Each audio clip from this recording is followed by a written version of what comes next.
Hey guys, what's going on? So we don't exactly have a name for this part of the video. It's just an adventure that we had this May at Disney World in Florida.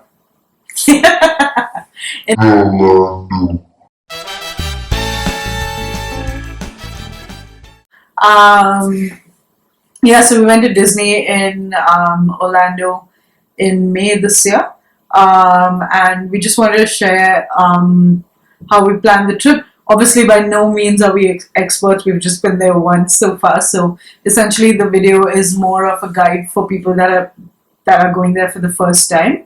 I know the trip has been about 6 years in the making, so we've had Extensive planning and work. extensive planning and ample time to sort of read up, watch videos, and at a certain point of time, it got a little overwhelming because there was so much of information. So we just wanted to share some of the stuff we learned, and if you're new and if you're going there for the first time, we hope this might be helpful, just so that you can sort of enjoy your trip and navigate around Disney and yeah. maybe navigate around planning the entire thing. So this video is divided into basically three parts. It's budgeting, it's allocating your time, and it's a small bit of what we enjoyed at the parks. So when it comes to budgeting, I think you got to start well in advance. We planned about 6 months in advance. We were going in December. We were going in May. We started planning around December, and we needed our visas because we didn't have visas to the United States. So if you need something like that for your entire party, or it's just you making the trip for yourself, read up a little bit. It gives you enough time to plan for that, get your papers approved, and that sets the entire ball and the ball rolling when it comes to planning your trip. Also, it gives you enough time to navigate around the website, familiarize yourself with the different sales packages that Disney has to offer. Sometimes it's a little daunting because there's so much information available that you can get lost very easily. So that's really important when you are planning your trip, to get the best bang for your buck, because when you're planning in advance, you want to ensure that you're aware of spring packages. That's something that we got. You want to see where you're going to stay, how much the tickets are going to cost for the parks, and what works best for you. And having time on your side is of course the best thing that you can do for yourself. Yeah, and from what he said, I think the most important thing to take away is two things. Don't expect to do everything. Just plan for yourself and for the kind of party that you're going to be traveling with. So is it just you and your spouse? Is it a family trip? Are you taking your kids along? Are there going to be older people in the party? Whatever works for you. There's tons of information to find on the internet, on YouTube. And so just pick what's more relevant to you. Yeah. That makes it a lot easier. And just again, I've seen a lot of places where they said just don't try and do anything, but obviously if it's your first time and you're really excited, you're going to try and fit everything in, just in those few days. And that's awesome, because that way you're trying to get you're going to make sure that you do as much as you can, but you're going to get absolutely smashed by the end of the day. And you're also going to it might be a little frustrating, I think, as well, because you're always like on the go, that you might not sort of pick out little details that are really that Disney does best, honestly. So as you said, I'm guessing budgeting would be your first option, because that sort of sets the tone for the entire trip. But if you plan in advance, then you can plan all these things as well, right? If you plan in advance, book your accommodation and stuff like that, you also have the time to book your fast passes well in advance. So if you're planning your trip somewhere in May, you have, I think, the end of March is when we beginning of April is when we started to book our fast passes. Yeah, and the good thing about Disney is, again, if you're staying on site and you're taking one of their packages, you can pay in installments, which is great. So that means you don't have to sort of pay one huge chunk of money and then sort of be broke for the rest of the month. It also gives you that flexibility in case you Yeah, need to and move your dates. yeah, and with You're us not we were committed 100% to those particular dates, right? yeah, You with us we were a little negotiate worried with them. about getting our US visa. So we put down the money for I think they were having like a spring package. We So put just to down give you an idea of the entire package that we opted for, it was about 1,800 Canadian, that's 1,200 USD. That was for 4 people, 3 days we were staying, sorry, 2 days we were staying on property. And that was at the All-Star Music Resorts. Those are the most economic kind of resorts. Again, you can opt for the higher end, the Yacht Club or the Polynesian, which are a little more expensive, in the range of $200 to $400 a they're night. really expensive. So So you be a little relevant. yeah, and just realistic prioritize what you as to want. what Some you people they like to go all out in a vacation. which Some makes people, sense as well. If you're doing it, yeah, if you're doing the trip for the first time, you might as well go all out. But if you are traveling with a big party, it makes sense to save a little there and maybe splurge on lunch or dinner outside or on souvenirs. yeah, because if you do Disney, right, the only time you're going to be back at the room is to crash and to have a shower. There are a lot of their properties have things you can do at the resorts. They have a lot of activities for kids. They have pools. They have spas. There's a lot of stuff you can do at the resorts. But I'd suggest doing that if you're doing a longer stay. Like if you just have one day allocated for each park, you're not really going to have time to enjoy the resort. So you might as well just pick somewhere that's clean, that's gonna offer you all of the perks of staying on the park, but at the same time not sort of burn a hole in your pocket. So So you just have to decide where you're going to use your time best.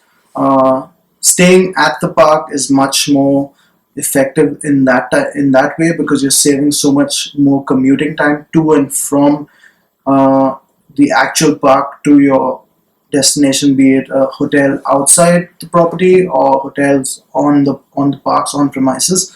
We were staying at the All Star Music, so it was much more easier for us to get to the parks early. So in case the park opens at 8 o'clock, we used to catch our bus at 7:20. That gives you enough time to get your party ready at around say about 6:30 or 7 in the morning and get everybody on the first bus to the park so you have less crowds when you're entering into the parks, easy access into the parks because there might be a lineup when security checks you at the parks.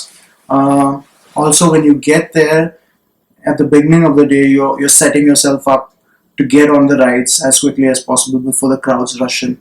So allocating your time that becomes a yeah, main definitely, factor. definitely. Definitely stay on the property I highly recommend staying on the property. because And if, it's not just getting to and fro from the parks, as you said. Like that does make a big difference at the end of the day when you're like dog tired from walking around all day as well.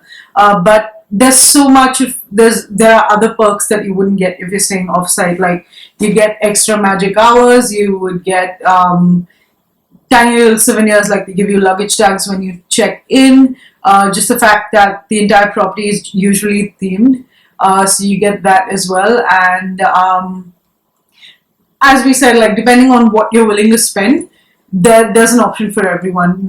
I think with the package that we got, we ended up spending about $85 per night for a room for 4 people. So we have 4 people in the room, and that's a steal. so consider that as well because it was 4 people in a room for 2 nights and we were spending much 83 you said 85. 85 almost a night. We spend around $200 if you're staying 3 days outside the park, but consider the time that you're losing when you're commuting from your hotel property to getting into the park and then getting into the uh, actual individual parks. Yeah, and then So- based on when you're going as well, what time of the Right, year it is, so and it- what the crowds are, extra magic hours can really be a blessing because you can trust me when they say it's crowded, and we're from Bombay, so we know what crowd is. So But it is a little daunting if you're not used to huge, loud, obnoxious kids screaming and running all over the place.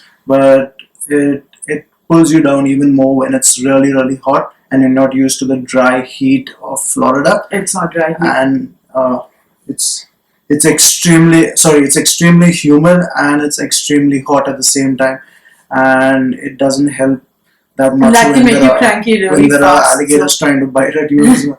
So be a little watchful, because this year has been a little bit topsy turvy for Disney with the news of the alligators and the I misfortunate, don't think we should do that. unfortunate experience. But like you gotta take everything in your stride, I guess.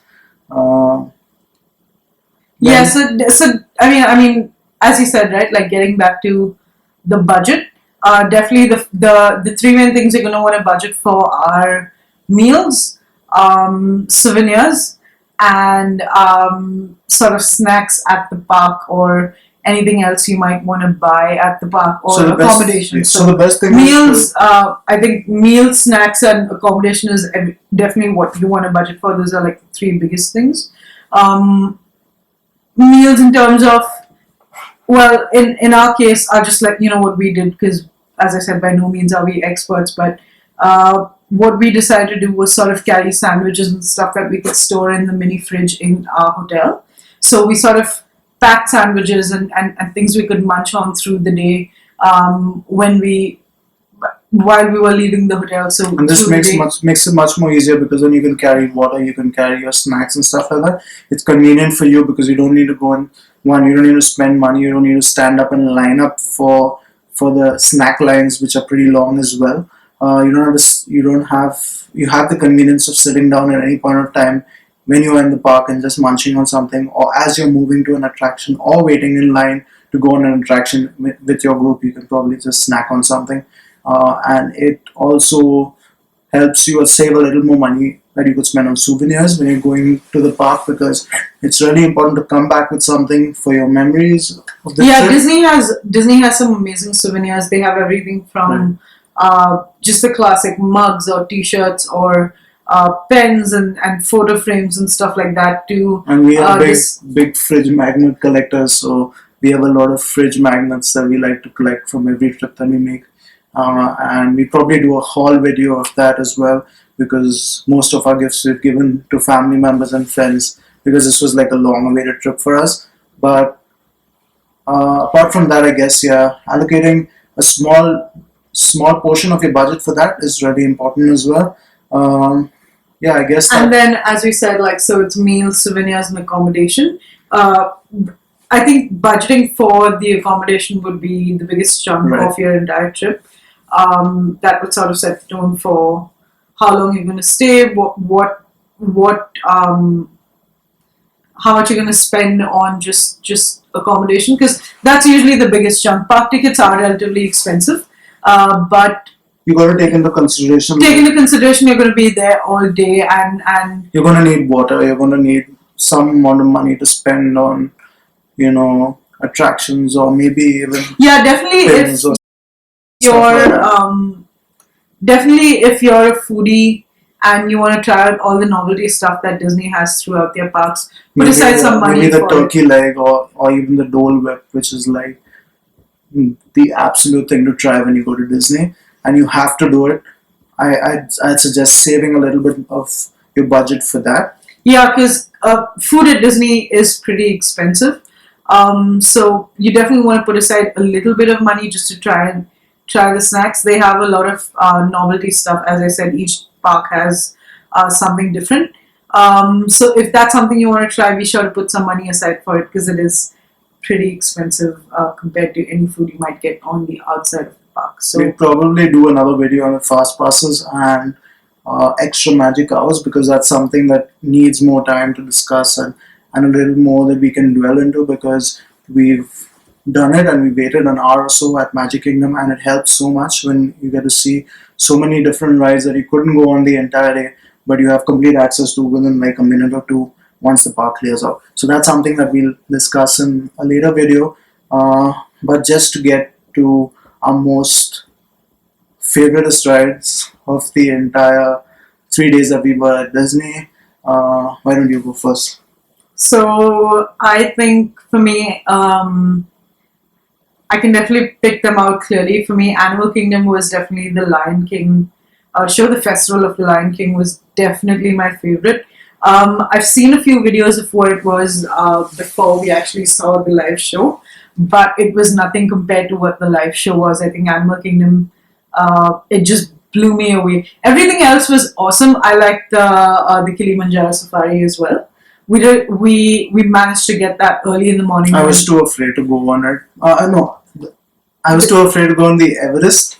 Expedition Everest. But I liked Expedition Everest, but it was okay compared to. I'm not a big roller coaster guy, but if you do want to go on something that's fun, it's probably Expedition Everest. And I like the Tiki Room. I enjoy that a lot. I'm a huge musical buff. It's I think just the Tiki Room was Magic Kingdom. was it? Yeah. Oh, it's just Magic Kingdom. Then it's probably the Tiki Room. What do you like best in Magic Kingdom? The Tiki Room. No. What about Wishes? Did you like Wishes? Oh yeah, that's something. Wishes and where was the Magic? And Magica was in Hollywood Studios. Right? Fantastic. Fantasmic. Yeah, Wishes was awesome. We just unfortunately had a very annoying lady standing in front of us with her flash on literally the But it entire. was part of the experience, I guess. It wasn't part of the It's experience. just something that you need to deal with. We had to sort of deal with her flash throughout the entire. Never mind. But yeah, I think that, and I think the fantasy parade in the afternoon. What was it? Yeah, there was a Magic Kingdom parade. Yeah, the parade in the afternoon at Magic Kingdom. It's at 3 o'clock. That is So awesome. a tip for that is the best view you probably get is right in front of the castle. Yeah, Cinderella's castle. So sit at that little circle And face. get there by 3 o'clock because there's nobody there at 3 o'clock. You could probably just sit down there. The parade If starts you- at 3 o'clock, so you should probably get there at about 2:30. Oh, 2:30. If you can carry a small umbrella on you, that helps a lot. Because you're sitting like in the sun in directly. direct sunlight. So So if you're going in May and you can carry a small umbrella on you for kids or yourself or elderly people in your group, that helps a lot. And I think the other best ride that I liked was the What do you like Star Tours. so that was at Hollywood Studios. It was at Hollywood Studios. I liked Star Tours at Hollywood Studios, but I think I loved Fantasmic. We weren't expecting Fantasmic to be that awesome. And honestly, we almost didn't go for it because we sort of stopped at about a little early at about 6:30 to grab a bite to eat before heading to. And they announced that the entire thing was packed and there's no Yeah, standing they kept space as announcing well. that there was only standing room. So you gotta plan and you gotta think about it realistically. If you can go all the way up there and check it out and see whether there's any space, go and do it because it's But- worth standing It's in line. definitely worth even standing up for it. But I was just worried because they kept announcing that there was only standing space, but when we got there, It's just a false alarm. Probably people just get up and leave and stuff yeah, like that. half of the not the auditorium, half of the what's it called? Viewing center. Yeah, like half of the viewing area was still empty, so there was plenty of space to sit. But that's definitely Hollywood Studios is it's much smaller than the other parks. I Maybe think we'll because it was probably- under yeah. renovation, but I think we'll dwell a little bit on the parks individually and do them justice. Like yeah, for because sure. there's so much that we need to cover on each park. So thanks so much for tuning in and please hit like and subscribe.